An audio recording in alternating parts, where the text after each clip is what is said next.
সারা বাংলাদেশের মানুষকে অবাক করে দিয়ে এই পলাশ সাহা যেভাবে করে আমাদেরকে সবাইকে ছেড়ে চলে গেলেন প্রচন্ড অভিমান নিয়ে, প্রচন্ড আঘাত নিয়ে, সত্যি এটি একটি অবাক করার বিষয় এবং কষ্টের বিষয় আমাদের সবার জন্য। রেখে গিয়েছেন তার ভাই বোন, তার মা এবং তার অনেক আদরের অনেক ভালোবাসার স্ত্রী সুস্মিতাকে।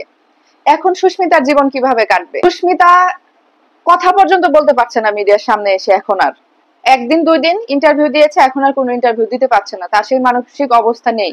ওইদিকে সুস্মিতার মা প্রচন্ড ভালোবেসে, জামাইকে প্রচন্ড ভালোবেসে সুস্মিতার মা বলছে যে তার মেয়েটাকে ডিভোর্স দিয়ে দিত। তার কেন এত বড় একটি সিদ্ধান্ত পলাশ সাহা নিলেন?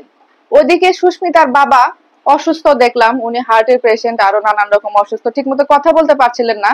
কিন্তু পলাশ সাহাকে নিয়ে বললেন যে আমার সোনার টুকরো জামাই ছিল, সোনার টুকরো জামাই কেন এরকম করলো? আমাদের সবারই একই প্রশ্ন, কেন সে এরকম করলো? সে প্রচন্ড অভিমানে স্ত্রী এবং বউয়ের উপর রাগ করে, অভিমান থেকে, কষ্ট থেকে সে কি দুনিয়া থেকে চলে গেলেন, নাকি এর মধ্যে আরো অন্য কিছু রহস্য রয়েছে আরো অনেক কাহিনী, আমরা কেউ জানি না। আমরা আসলে শুধু ধারণা করছি, কেউ দেয় বউয়ের দোষ, কেউ দিচ্ছে মায়ের দোষ। যদি পরিবারের জন্য হয়ে থাকে তাহলে শুধু দোষটা একার মায়ের অথবা একার বউয়ের নয়। দেখলাম যে সুস্মিতার যখন সাক্ষাৎকার নিল, একদিন না দুদিন সুস্মিতা মিডিয়ার সামনে, ক্যামেরার সামনে, সাংবাদিকের সামনে এসেছিলেন, তখন সাংবাদিকরা নানান রকম বিষয় জিজ্ঞেস করলেন। পলাশের মায়ের সম্পর্কে জিজ্ঞেস করলেন, পলাশের সম্পর্কে জিজ্ঞেস করলেন, সবকিছু উনি বিস্তারিত ভাবে বলেছেন। এবং আপনারা খেয়াল করেছেন কিনা জানি না, সুস্মিতা একটা মুহূর্তে কিন্তু বলে ফেলেছিলেন যে তার অনাগত সন্তানের কি হবে, তার তার বাচ্চার বাবা কেন এরকম করলো। তো সে এই কথাটি কিন্তু বলেছিলেন যে তার অনাগত সন্তানের কি হবে। তখন মিডিয়ার লোক কেন এটা প্রশ্ন করলেন না যে আপনি কি পলাশ সাহার সন্তানের মা হতে যাচ্ছেন কিনা, কিংবা আপনি কি প্রেগনেন্ট কিনা? এই কথাটা কেন মিডিয়ার, কেন কোনো সাংবাদিক জিজ্ঞেস করলো না, আমরা বুঝলাম না। তবে এটা একটু ধোঁয়াশার মধ্যে রয়েছে, আসলে কি সে প্রেগনেন্ট নাকি প্রেগনেন্ট না আমরা এখনো জানি না। তবে আমরা জানতে চাই, আমিও যেমন জানতে চাই, দর্শক আমিও জানি যে আপনারাও সেইভাবে জানতে চান যে সুস্মিতা প্রেগনেন্ট কিনা। যদি প্রেগনেন্ট হয় ভালো, না হলেও ভালো, কিছু করার নেই।